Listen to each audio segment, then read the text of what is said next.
to day 4 of the MLB season. Certainly been a whirlwind so far, at least for me, Mangone.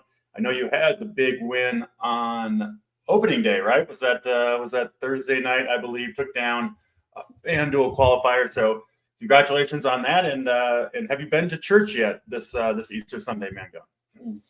No, I have not yet, DC. I don't know if you've gone by there. I will say I called our very own Big T yesterday, right? I needed some MMA questions. I just had a couple to ask, and he was on his way to church. So Big T got there before me. No, I haven't made it to church. I did actually attend church already, but Big T happened to be at church along with Siege, Davis Maddock, and Chris Brandon. So it was some packed pews at the Church of DC. It was a good time. Got to give out some life lessons as Pastor Pete. So fun times at church this morning. We do appreciate all you guys coming in on this Sunday morning, on this Easter Sunday, to watch this show. We were talking beforehand, Mangone. Maybe we have 1 or 2 people actually watching from church, right? Maybe they got an AirPod in, and they're not listening to the sermon. They're listening to us trying to pick some winners in MLB DFS. So if that's you, put that in the chat. It's pretty funny. With that, let's get to these games. We will, of course, go by the DraftKings order of games as we always do. We'll go over the pitching lineups, where we're at for stacks. Mangone has his screen share up on SaberSim, so we can look at some of the projections, ownership, lineups, all that good stuff. With that, let's get to these games. First one we'll talk about is the LA Angels and Baltimore Orioles. Total sitting around 9. Orioles modest favorites, sitting around minus 145 or so. We have Tyler Wells, right-handed pitcher, on the mound. For Baltimore, the lefty Reed Detmers going opposite him for the Angels. Haven't seen the Orioles lineup yet. We do have the Angels lineup out for sure. Let's go over to you, Mangone. What do you see here between the Orioles and the Angels? I will say definitely a soft spot for the Orioles. Helped me win that seed. It was them and Nick Martini in the Reds. So I definitely like they've been liking using Baltimore. They've been really hot to start out the year. They're a team, I think, DC, that I think they're going to become in the territory of it doesn't really matter. Just you can play them almost any day. I think they will hit that territory at some point. Reed Detmers isn't really a guy I've wanted to target. Basically throughout last year. Last year he had he'd be very up and down, but the ups are high, right? The ceiling's really good for him. So I'm curious to hear what you have to say about Reed Detmers. I'm not as deep into the pitching stuff and the spring training stuff, because I think Reed Detmers, he could be sneaky here, but again, this is targeting a really good offense. I don't really want to do that. It feels like a better stay away spot to me. Trust me, I want to play the Orioles, but unless you give me the go, I don't think I'm going to play that much Baltimore today. Curious to hear what you have to say about that. But obviously that lineup is great. We don't have it out yet. Keep in mind, it's Sunday, guys. There could be some really watered down lineups today that could change your opinion on a pitcher in a heartbeat. If the Orioles were missing, let's say they were missing Adley and Gunnar Henderson, that would definitely change your opinion a bit on how to handle the slate with someone like Reed Detmers. So I think that's interesting. And then Tyler Wells doesn't seem like anyone I'm interested in. Saber has him at a 4 projection. I'm assuming that's one of the bullpen kind of games in general. It just seems like this game to kick off the slate, it's mainly a fade. The only argument I would maybe make is listen, Mike Trout is probably going to be really low owned all season long, just because no one's going to stack the Angels, really. Right. So you're going to get a guy that has huge home run power at 10%. One thing I like to do, and I know it's not something where you're just saying oh, I'm taking the best bat of the slate. I like to cap my hitters a little bit.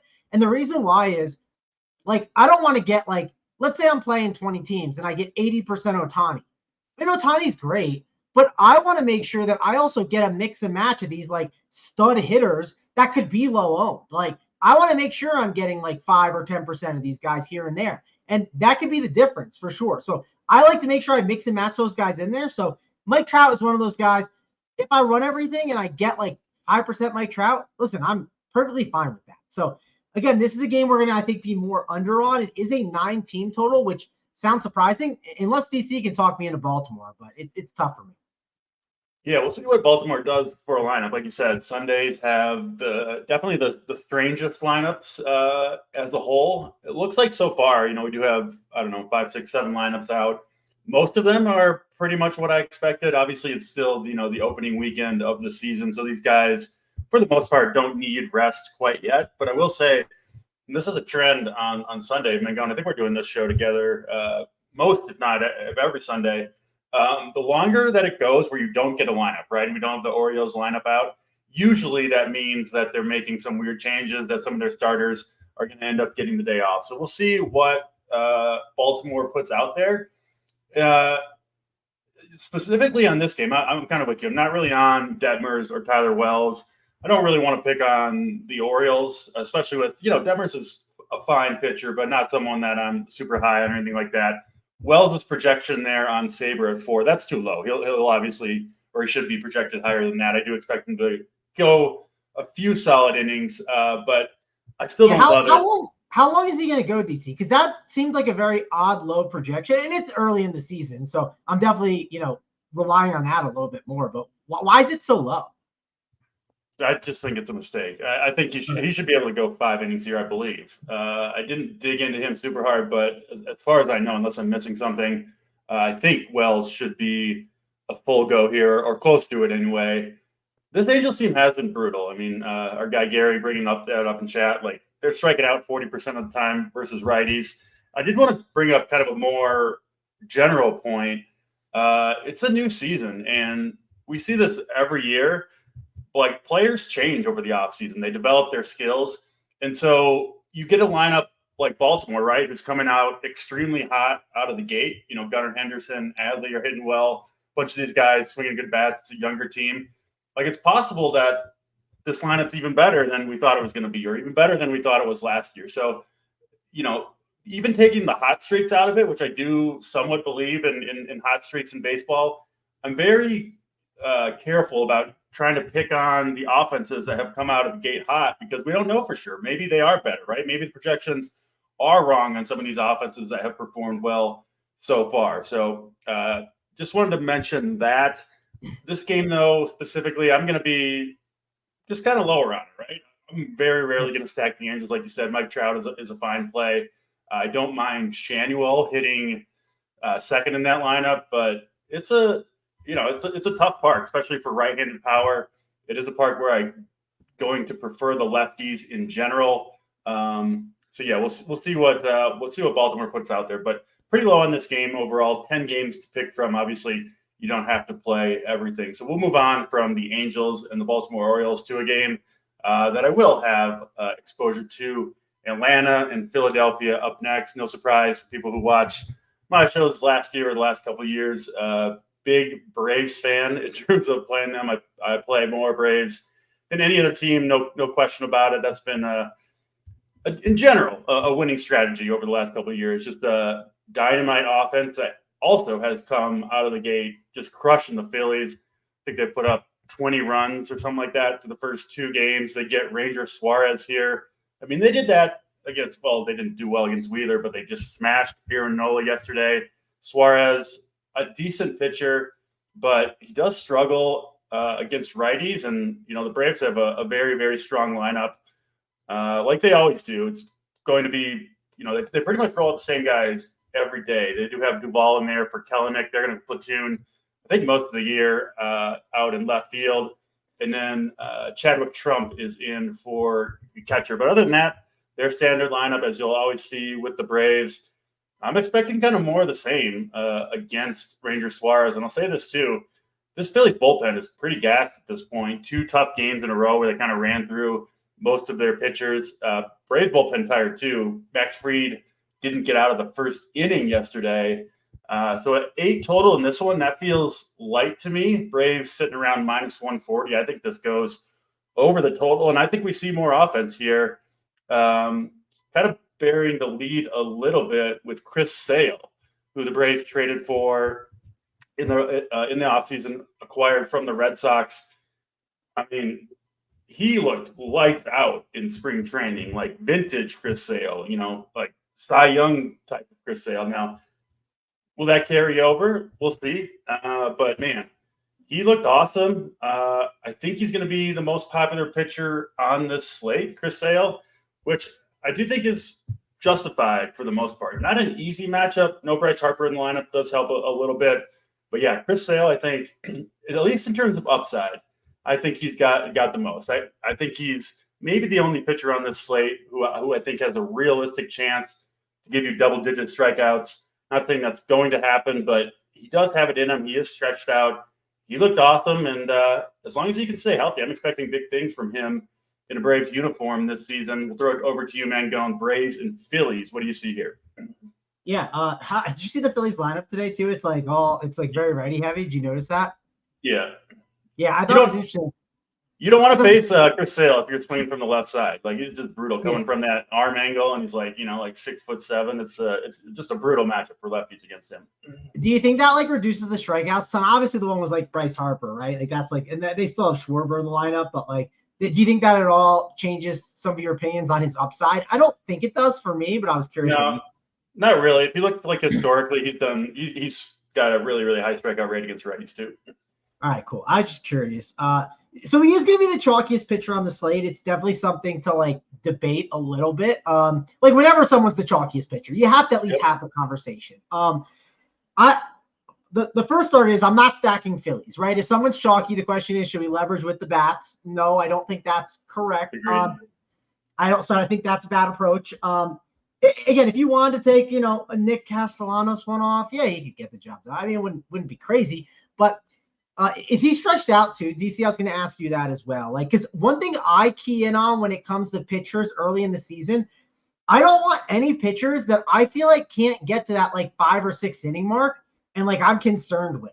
It sounds like he's pretty stretched out from your perspective. He's pretty stretched. My guess would be that they're going to be somewhat cautious with Chris Sale just all season long, right? He's dealt with a ton of injuries over the last 3, 4, 5 seasons. The Braves obviously have, their sights set on a World Series. So I don't think he's going to be a pitcher that they let go 105 pitches, maybe ever, right? That's just a guess for me. I haven't seen, that confirmed. But I mean, if I was the Braves, that's certainly what I would do, right? Keep him around 80 or 90 pitches. 5 innings, I think, would be a fair projection for Chris Sale, which, listen, I mean, he can get, 7, 8, 9 strikeouts in 5 innings, no question about it. Yeah, go ahead. Your thoughts on Sale? Yeah, just the reason I want to really think it through and why I'm I'll give you the reason why is I also play FanDuel and I've been playing it, more in baseball. And that quality start on FanDuel matters. It's not nothing. So I try to really think about what is the 6 inning likelihood. I do like that the bottom of the order is Whit Merrifield, Sosa, Christian Patch, and Johan Rojas. I do feel like those are not going to be guys that eat up his pitch count enough where I think it's okay and maybe I can squeeze out the 6 innings. So Sale's definitely in play, but he's going to be chalky. I'll probably be even with the field, maybe slightly over. It's just not an amazing pitching slate. There's definitely some guys we're going to get to and talk more about, but Braves are definitely in play. I actually really like Ozzie Albies. Ozzie Albies, I think, is a great play at the second base position. Second base can sometimes be a brutal roster, and I think he's a really good spend-up option. So really like Ozzie Albies specifically. He's going to be one I'm definitely on. Obviously, you can play Acuna and all these guys. It's just an amazing lineup. So overall, Braves are definitely in play. I don't think there is much a full stack, though. When I look at the Braves today, I think I'm going to go more minis. I don't see myself getting as many 5-mans right now, and I think it's just pricey to do. I think that's part of the problem that I'm running into. The math is mathing, right? And it's hard to get them as that full 5-man stack right now. So do you kind of feel the same, DC, that they're I know you love to stack them. Can you get the 5-man today? I'm trying to get a 5-man Braves in there. Yeah. I mean, you mentioned Albies. I do think if I had to choose one guy on the Braves, I think he would probably be it. Partly, like you said, due to the position scarcity of second base. It's a tough position. Albies, he's decent from the left side, but when he swings from the right side, I mention this all the time, big splits, absolutely crushes from the right side of the plate. Obviously faces the lefty Ranger Suarez today to start the game. So love Albies. And, everybody knows about Acuna, Austin Riley. Adam Duvall, I think, is somewhat sneaky he'll have some ownership. But then the player I did want to mention specifically was Orlando Arcia, who has come out of the gate swinging a very, very hot bat. He's very cheap at 3,100, and it's a carryover from just a monster spring training. I think he had 5 home runs in spring training, which is pretty crazy for Arcia, and then has carried that over to these first 2 games of the season. Looks absolutely awesome. I know he's down in the 8 hole, but that matters much less for a Braves offense, right? That has good hitters all over the place.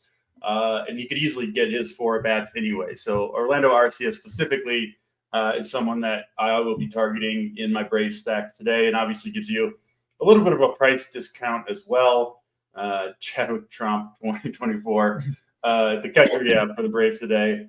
He's very, very bad, but nevertheless, he does kind of help you complete a 5-man Brave stack if that's what you're trying to do. So I'm sure he'll be popular at that $2,300 price tag. Let me mention this. Crew thinks Sale's getting a rock today. If you're going to stack against Sale, like when it goes bad, it does go bad, but do it when he's chalk. That's all I'll say. Like if you are going to take this, this shot in the dark, today's not a bad day to do it. He's chalky and it's against an elite offense, right? Like the Phillies are an elite offense. So that's the reason. It's his first start of the season. He hasn't pitched much over the last couple of years. It is a pretty good offense. So I don't think it's the craziest idea. Like you said, I think I would prefer mini stacks, maybe like a Real Muto, Castellanos, Alec Boehm, kind of that 3-4-5. I don't know if you need to go 5-man against Chris Sale, but I don't think it's a crazy idea at all. We talked about it, Big T and I did on the opening show. Like all stacks are somewhat in play in MLB, and especially stacks against a chalk pitcher like Chris Sale. It can absolutely work out. So I'm not doing it today. I'm only playing a few lineups, got some Easter stuff going on, but it's fine. I mean, if that's what you want to do, could absolutely work out. And obviously you get the leverage with all the Chris Sale chalk. We are pretty sure Sale will be the most popular pitcher on the slate. I'd be surprised if he doesn't end up. He will be. And DC, when I do it too, I don't mind doing it with guys like Real Muto that are at catcher, right? Because catcher's kind of a terrible position for the most part, and you're just going home run chasing. So I always don't mind it in that way. But we can move on to the next game. We've talked a lot about it, but Chris Sale is a big talking point on the slate. Good question from Tubby here. We got to answer this because this is the man who delivers the steaks at the RPS parties. And it's a good question. And SaberSim, what approach do you guys use to get a pitcher or stack that isn't popping? I'm assuming this is, referring to you run the optimizer with the projections in there, and you want a certain team or pitcher, and they're just not popping up in your lineups. Mangun, I know you use SaberSim a ton. I use it too, but I think you use it even more than I do. What would you say to Tubby here trying to get a pitcher or stack that isn't popping? Yeah. So one thing you do is you can raise the pitcher. You raise the pitcher projection is one way. Another way to do it, which it's not a perfect science, but sometimes if I just like everything I have and it's just one fix, let's say there's a pitcher that I'm not getting enough of, and I'm like, man, I really want this pitcher. DC recommended this guy, and I'm only getting 2%, and this is bullshit, right? I go to the optimizer. I go to the min, right? And it's over here. I go to the min. Actually, I gotta scroll all the way down here and then move over. There's a min max. And I do the min after my run, not before. You can try before as well, but if they're already in the 5,000 sims that I have, it will work. Also, maybe if you don't have the sims, you're just using the optimizer, but I throw the min in. I'll just be like, give me 10% Ronald Acuna. Now, one thing I'll say is you can't do that too much, okay? If you do that with you're like, well, I want to have a min of this, and you just min 1,000 different things and max 1,000 different things, you're going to break the optimizer. It's not going to work. It's not going to understand how to function. So I only make sure to do it for some quick fix things. That's it. If I know that there's a pitcher that I'm just not getting that I need to get, or an NBA, let's say I got 80, maybe I'm getting 99% of a guy. And I'm like, listen, that's just too much. Let me at least fix that, and everything else looks good for the most part. Then I run that. That's kind of how I personally do it. And if you do it too much, like I said, you will break the optimizer. It just won't work. And I'm sure, DC, you've had that issue for sure, trying to gain that control. I do it all the time. I kind of decide how much of players I want and set the min max, so I get exactly the amount that I want. But I do understand when I do that it is, like you said, breaking the optimizer, because you're not letting it optimize. You're telling it exactly what to do. So one other thing of advice, when it's let's say it's 30 minutes before a lock and you do one run that you really do like, but it's not perfect, just upload it. That way, if you try to like get things to work and like at the buzzer it doesn't work on Saber, you have something good in that you already said, hey, I kind of like that enough, and Yes. not the end of the world. It's very, very good advice. I've learned that a few times the hard way. If you have something decent, at least get it in there on your CSV, get it uploaded, and then you can go back, try to tweak it to get it more than you like. But you don't want to be stuck with some shitty lineups. So, and you can name it, right? So go in and name it, and name it like the time you either had it, or just like name it whatever will make you remember which one's which. That's how I always do. Yeah, good advice there. We'll keep it moving to the next game on the slate: Washington and the Cincinnati Reds. This one, of course, in great American ballpark, great place to hit, great home run park, and two pretty bad pitchers on the hill, both right-handers, Nick Martinez, Jake Irvin pitching for the Washington Nationals. Pretty high total in this one. No surprise, sitting at 9.5. I believe that's the highest total on the slate overall. Both pitchers are relatively cheap, and we do have some pretty standard lineups for the most part from both of these teams. Certainly the projections, the Vegas line man going, expecting runs here in Cincinnati, which is obviously somewhat of a theme that we'll see all season long. We'll throw it to you. What do you see, Reds and Nationals? Yeah, I mean, this is definitely going to be a very good spot. You want to get exposure to this game for sure. I like the Cincinnati side. I like the Washington side. You said it best, right? These are spots to get exposure to. But I'll likely probably be more even with the field. Like, I'm not someone, when I have like a chalk bat spot, like I'm not someone to go like 80% of the offense. Like, it's just not how I play. But I want to make sure I have exposure to this stack, and I want to make sure I find ways to make it different. I think that's a good way to do it. Of course, I'm going to run back Nick Martini in the 8-hole. He was like 2% on when I shipped the final seat. I'm going to make sure, like, Tubby talked about, he's burnt out the opto and broke it a lot. I'm going to make sure I break the opto to jam in some Nick Martini for sure. But I want to get a little bit of him. And like this bottom of the lineup. So if I told you, if you did a 5-man and you played Jake Fraley, Ellie De La Cruz, Spencer Steer, Nick Martini, and Tyler Stevenson, DC, that 5-man is pretty good, and it would be contrarian to only play the bottom 5. Of course, it's not like the most ideal situation, but what I'm getting at is this 1 through 9 is great. I wouldn't probably just go 1, 2, 3, 4, 5, but I would definitely mix and match it. There's guys 1 through 9 that can win you a GPP. Like this Reds lineup a lot. Washington lineup, definitely like CJ Abrams and Lane Thomas. Jesse Winker will pop in an optimizer. The reason why is he's just kind of too cheap for an outfielder hitting in the 3-hole. I like Meneses. I get worried about Joey Gallo and the pinch hit risk. So one thing I did the other day, I remember, is Joey Gallo was popping way too much. So I put a max on him because I just don't want all my lineups getting buried with a 0 because the guy barely plays. He can be pinch hit for all the time, unless that's changed with Washington. But that's how I've approached it. And then Ruiz isn't bad as well. And even Eddie Rosario. Like, this Nationals lineup is good, especially for this ballpark. Wind is blowing in slightly, but not that much. And it's 60 degrees. This is definitely going to be one of the best games to target. But when I target this game, I will make sure when I run everything, I'm not just getting like 50% Jonathan India and 50% Will Benson. I'm going to mix and match this lineup. I think it's important. I think there's a lot of really good plays in this game. Yeah, you certainly can't do it with every lineup, but the Reds do have a lineup where you can absolutely go to the bottom of the half. I have no problem playing 5 through 9. I do think Nick Martini, I know he's a hero for you on Thursday. He is something of a pinch hit risk.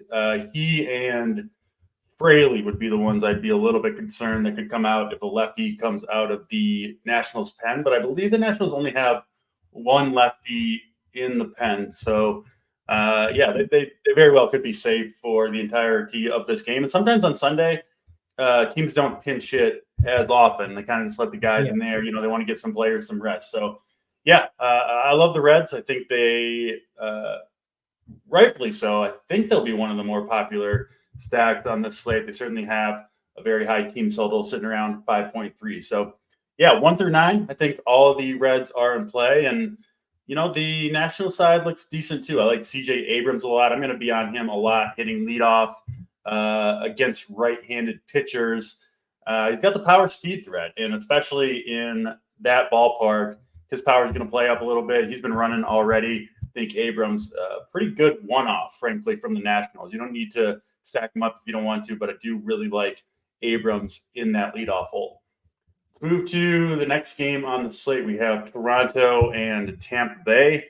Looks like Tampa's going to do the opener thing, which thankfully we've kind of seen most teams move away from this. It was Tampa that started it, and then for a few years there, I think back 2020, 2021 maybe is like seems like half the teams were using openers, which kind of annoying.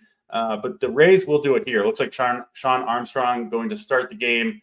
And then Alexander likely comes in probably, I think, in the second inning. And then he'll go 3 or 4, kind of a bullpen day for the Rays, which I don't necessarily love targeting teams against bullpen days just because they're going to mix and match their pitchers, right, to get the best possible matchup for all the pitchers that come into the game. So I'm not super high on the Blue Jays here. Total sitting around 8. And then we do have the most expensive pitcher on this slate, Mr. Kevin Gausman, 9,800 on DraftKings, 10.8K on FanDuel.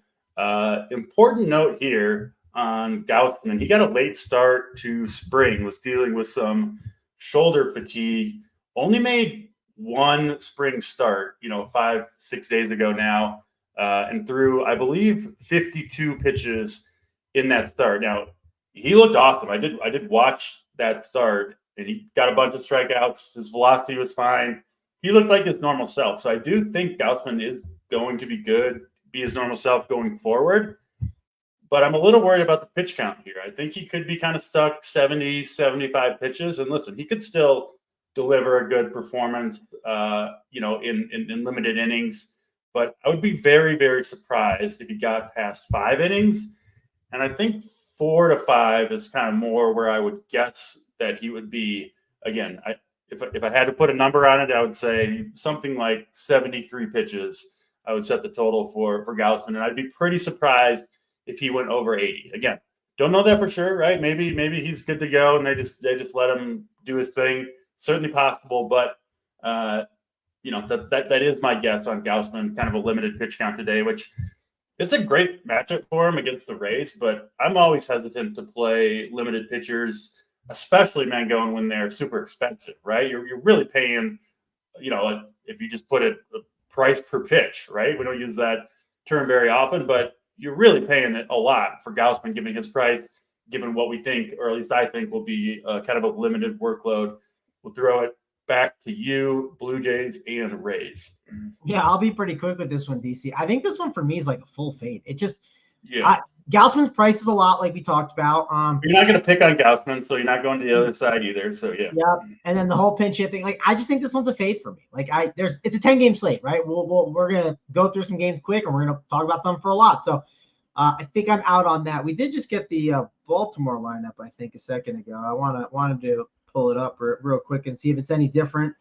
It is Henderson, Rushman, Mountcastle, Santander, Hayes, Westberg, Mullins, James McCann, I think that is, and Mateo. So that is the lineup. Nothing too crazy, but it's definitely a little different. Pretty standard, especially the top half of it looks like what they normally do. So, yeah, that certainly does put Baltimore back in play if you do want to play them against Reed Detmers. I think that's a reasonable thing to do, especially given how good they've been early on here in the season. We'll go to the next game on the slate. It is Pittsburgh and the Miami Marlins. Marlins rolling out their 4th consecutive left-handed starter. We had Jesus Luzardo on opening day. We had the great AJ Puckening on Friday. That was fun. And then Ryan Weathers yesterday. Weathers, by the way, I know the results weren't great for him. I thought he looked really good. Assuming he kind of keeps that stuff up, I do think he's going to have some big outings. But nevertheless, I bring those guys up because Rogers obviously throws from the left side too. I've watched most of these games. I've had exposure to all 3 of those pitchers. And this Pirates lineup, we don't have their lineup yet, but I would presume it's going to be probably the same. Man, I think they're going to be tough on lefties all year long. They've got guys who hit lefties well, kind of platoon type bats, guys like McCutchen, Connor Joe. I've talked about, I think Brian Hayes is going to have a breakout season. Brian Reynolds is a good hitter. Henry Davis, former number 1 overall pick, I think he's going to be a lefty masher. And I think this is kind of a sneaky, tough matchup for left-handed pitchers in general. I do actually like Trevor Rogers this year. I think he's going to have kind of a bounce-back type of season. But I don't like this matchup. And I've just seen this team battle these Marlins lefties so hard for the first 3 days. We do have looks like the lineup. No Davis, no Cruz. So I'll look at that Pirates lineup. But assuming all the other guys are in, I'm going to be off Trevor Rogers today. Probably be on him going forward some, but they've just seen too many lefties, and they just look good at the plate. So I'm off Trevor Rogers. Actually might go to some Pirates. And then Bailey Falter on the other side. Really bad pitcher. Home run prone to both lefties and righties. Got absolutely rocked in the spring. Gave up a whole bunch more home runs. So I actually think this Marlins lineup, it's a tough park, but Falter gives up a ton of home runs, right? And obviously that's something we want to target. So I do think the Marlins a little bit sneaky. They are small favorites here, sitting around minus 130, 8.5 total. Back over to you, Mangone, Marlins and Pirates. The one thing I was going to say with Trevor Rogers, I do think the upside is like really strong with him. He's one of those guys that the controls there. He's just going to absolutely mow him down, right? That lineup isn't as good as you think, though, DC. And maybe you can correct me if I'm wrong, but so they have Connor Joe, Brian Reynolds, Brian Hayes, the 4 holes, Edward Olivares, and then Jack Sawinski's in the 5 hole, which I like Sawinski, but it is lefty-lefty, right? That kind of helps. And then it's Jared Trioli, Rowdy Tellez, Alika Williams, and Jason DeLay. I mean, okay, what do you think? That is a much worse lineup than I expected. So yeah. I think Trevor Rogers definitely becomes more interesting with that. That's what I thought. So I was intrigued by this lineup, and when you were talking about it, I was like, he's bringing up good points, but now seeing this lineup, I actually like the chance to Rogers. I think I'll be higher on him than probably the field. So I'm going to take a chance on Trevor Rogers here for sure. I don't mind some Marlins bats, but I think I like them more as mini stacks. Listen, like a Luis Ariz and like Jake Berger and Brian De La Cruz. They're fine, but some of this bomb the order, I don't really know if I want to take too many chances on. So I'll probably look at the Marlins more as smaller stacks rather than those 4 or 5 hits. Yeah, that makes sense. And I still do like the top of the Pirates order, but probably would do more mini stacks. Specifically, Brian Reynolds to Brian Hayes, I think are pretty decent plays here. I would assume O'Neal Cruz gets in the game as soon as Trevor Rogers exits. So be a little careful if you are going up against Trevor Rogers with some of the bottom of the order bats there for the Pirates. And like I said, yeah, I think some of these power bats, Jake Berger, De La Cruz, Jazz Chisholm in particular, I think are pretty solid plays against Bailey Falter, who I do think is one of the worst pitchers going here on this slate. 5 more games to talk about. We're halfway through the slate. Does seem like a good time to remind you guys you can sign up and join the winner's circle over at Run Pure Sports. We do now have weekly and monthly MLB only packages available, where you'll get core plays. You'll get my article Monday through Friday, betting, all that good stuff. Tons of good info on the baseball package in the Discord, all that good stuff. But what you should really do is sign up for the full Run Pure package. We got all the sports going on, of course. MMA, baseball. We've got college basketball wrapping up, golf, NBA, of course, still going. Playoffs coming up. So all that good stuff. And you can use promo code DC15 for 15% off any Run Pure package. All right, enough business stuff. Let's keep it moving to the next game on the slate. We have Milwaukee and the New York Mets. 8 total in this one. Looks like a pretty decent day to hit. Looks like pretty good weather pretty much everywhere, it seems like, on this slate. So that's good. Tyler McGill pitching for the Mets against Colin Rea for the Milwaukee Brewers. I like Tyler McGill quite a bit here. 7,200 on DraftKings. Had a very strong spring. Looks like his velocity was up, and he's got a new splitter, which is the biggest reason that I like him. Learned it from his teammate on the IL right now, but Kodai Senga. That's his big pitch, his big strikeout pitch. Apparently, Senga taught McGill that splitter, and I do think that's going to make a big difference for McGill in terms of the strikeouts. So he's a pitcher that I do have a lot of interest in. I do think he is a breakout candidate. this year, and he gets a pretty solid matchup against the Milwaukee Brewers. So Tyler McGill definitely on my short list for pitching. Not a ton of interest in Colin Rea. I do think the Mets lineup is interesting. I don't think we have it quite yet.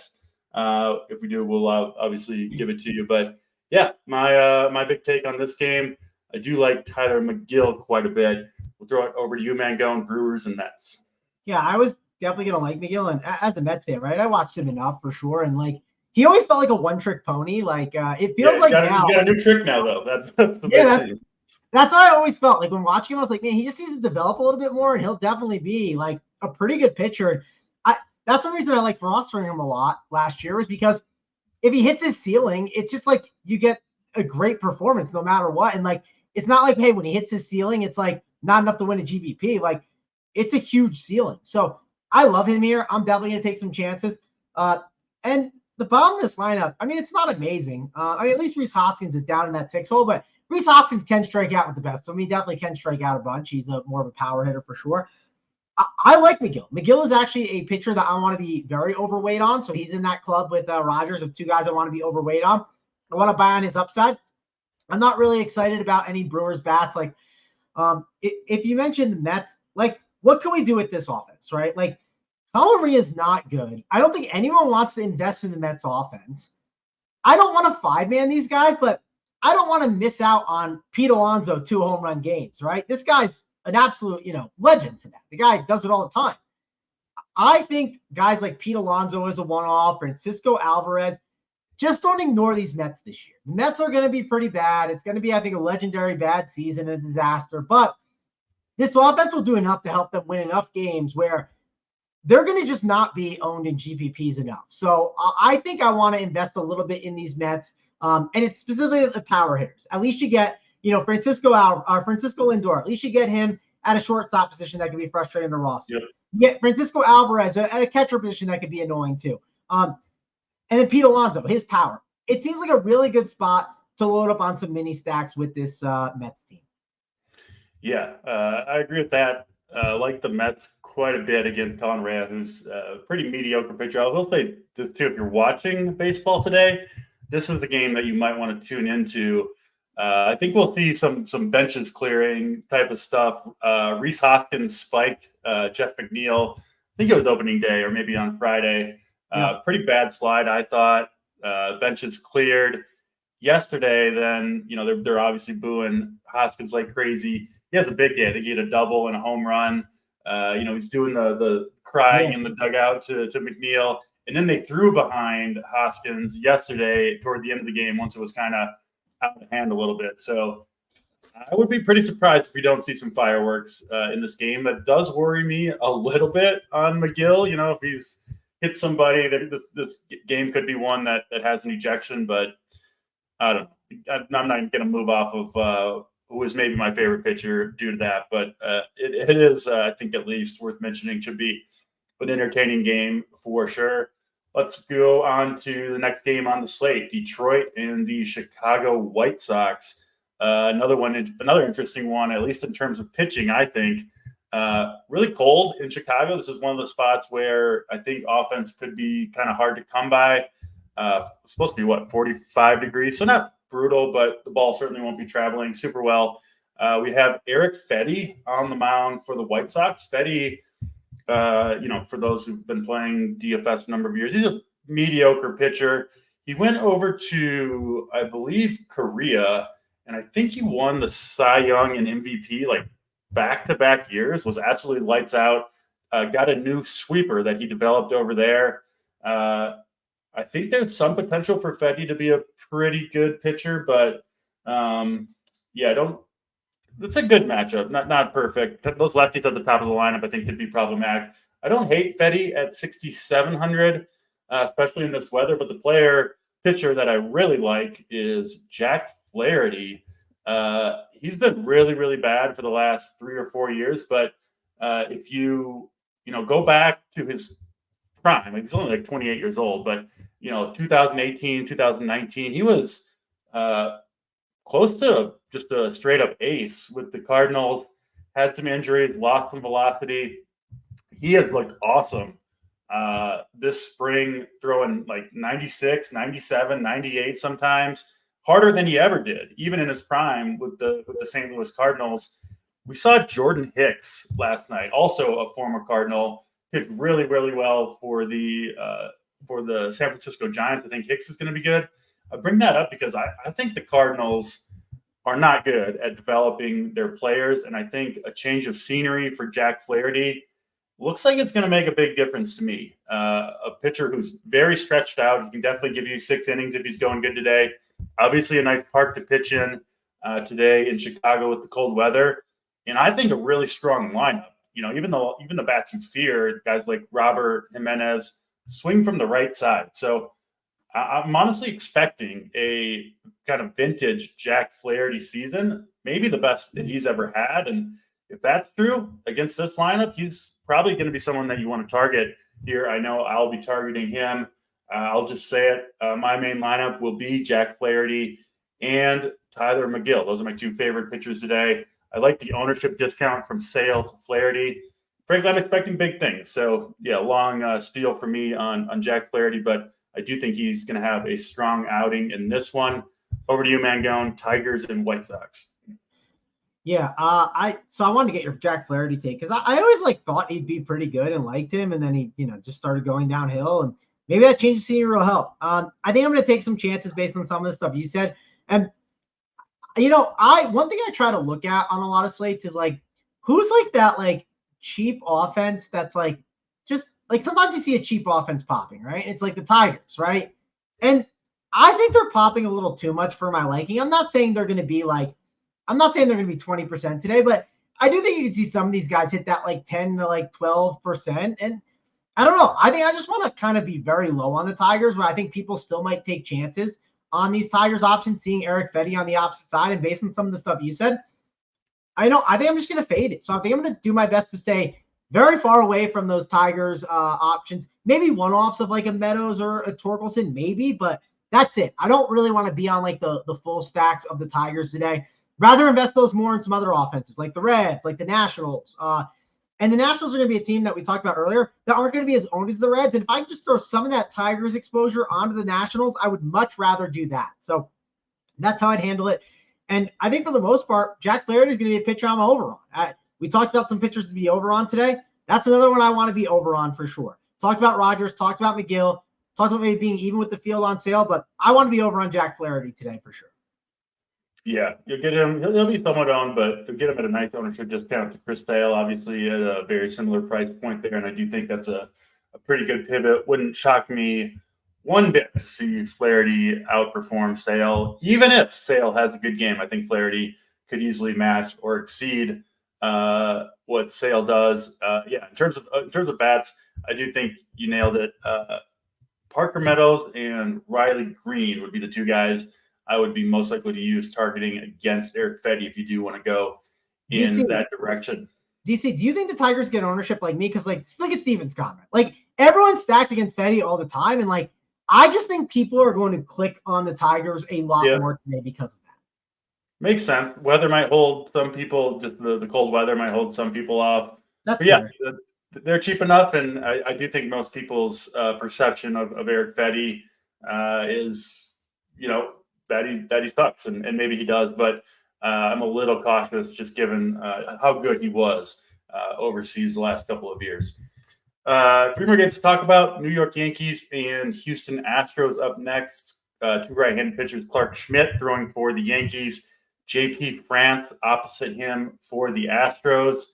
I haven't seen these lineups. I'm not sure if you have them. I have a Yankees lineup. It's Torres, Soto, Judge, Rizzo, Stanton, Alex Verdugo, Anthony Volpe, Jose Trevino, and Oswaldo Cabrera. So decent Yankees lineup for sure. Yeah, pretty much as expected, especially at the top. The top 6 looks. Yeah, I have the Astros too, DC. The Astros. Actually, the one thing I noticed, it's for the most part the same, but John Singleton I saw was in the lineup, who could be a pretty cheap punt to help things work. It's Altuve, Alvarez, Tucker, Bregman, Diaz, Singleton, McCormick, Pena, and Jake Myers.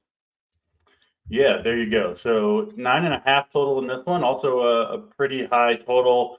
Clark Schmidt has some talent, but he was, at least last year, and I think will be this year as well, someone who has pretty extreme splits, much better against same-handed batters, against right-handed hitters than he is against lefties, which means I think a pretty damn good spot for both Yordan Alvarez and Kyle Tucker, the two lefties against Clark Schmidt.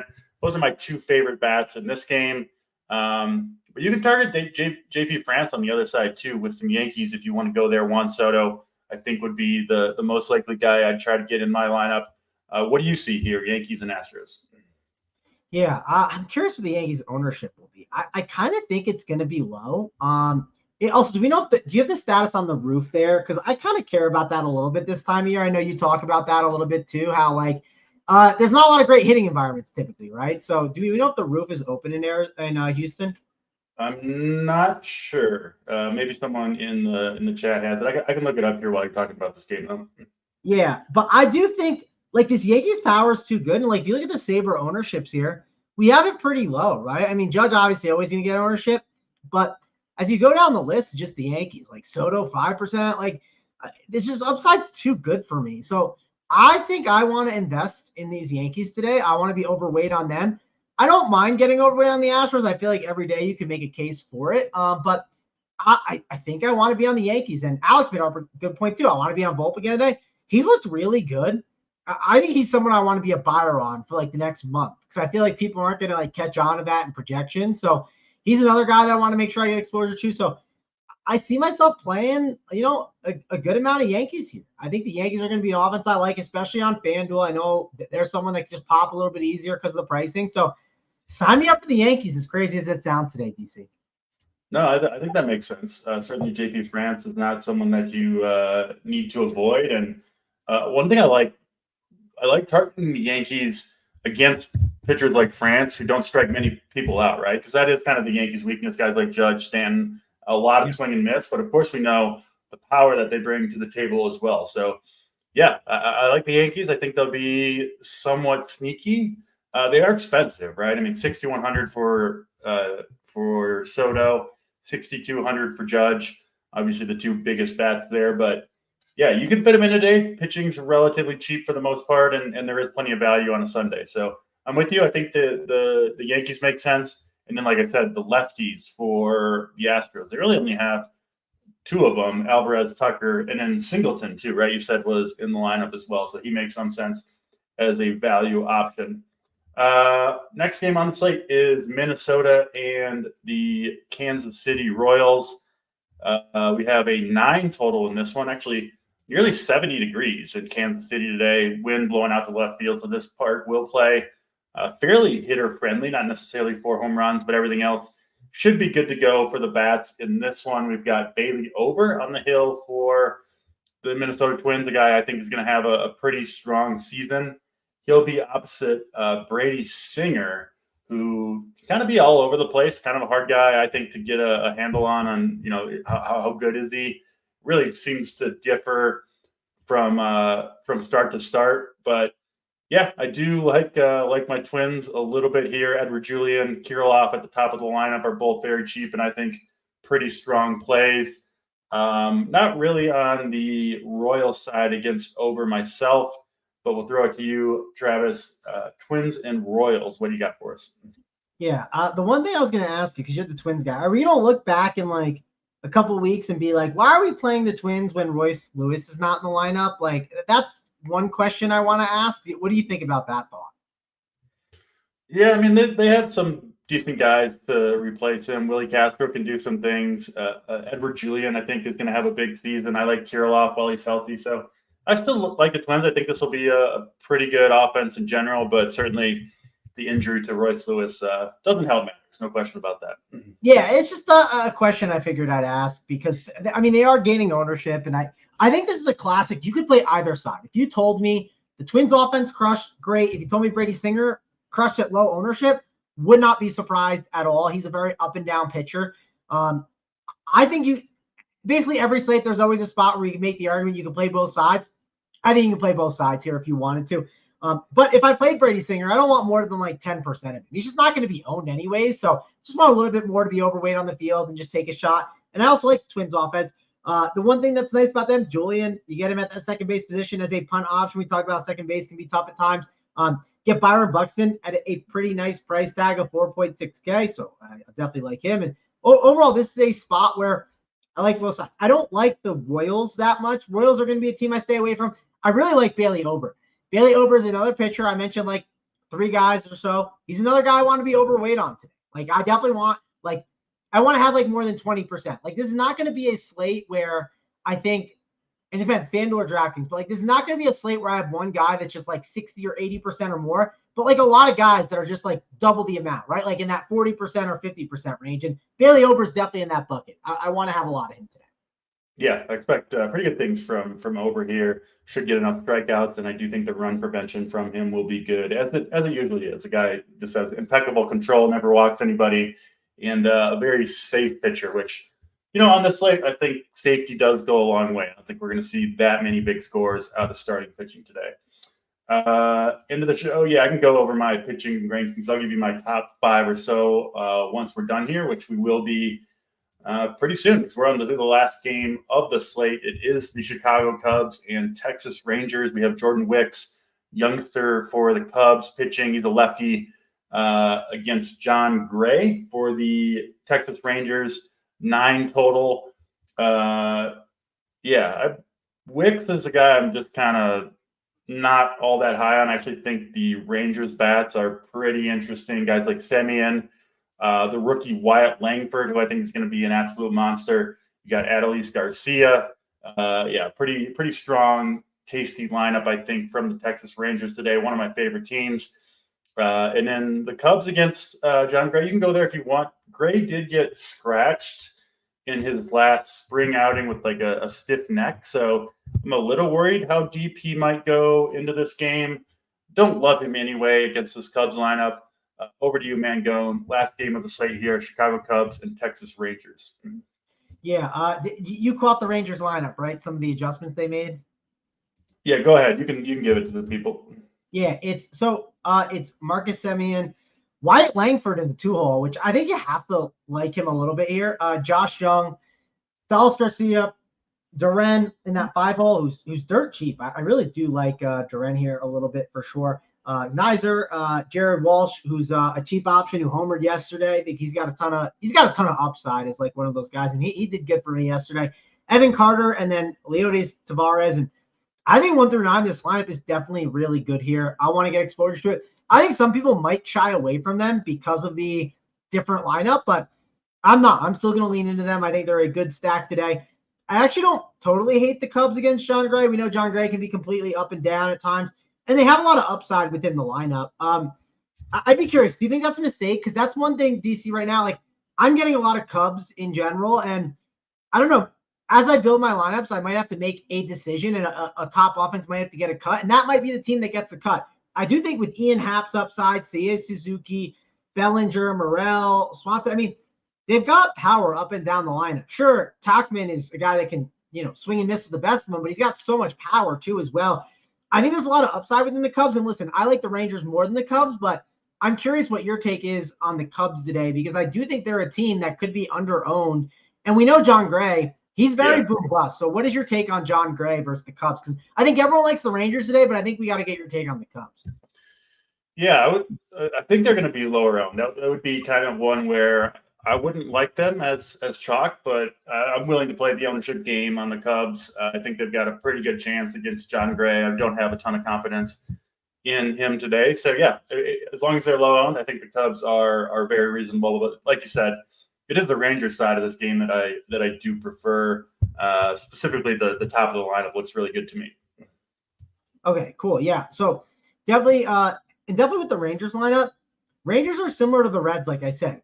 1 through 9, dive deep into this lineup. Like, it's definitely of course, if I play them, do I probably want, like, from the 1 through 4, do I probably want like Garcia or Semien or Young or Langford? Like, I probably want 2 of them, but like, there's good guys at the bottom of this lineup. Like, do not ignore these guys down here. And they're cheap price tags.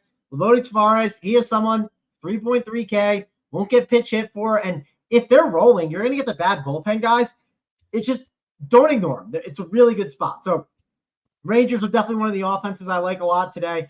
I know I talked up the Yankees a little bit too, not too long ago, and the Reds. Those are probably like three offenses I definitely want to key in on a bit today for sure. Yeah, that makes a ton of sense to me. That's all 10 games. We will do plays of the day here momentarily.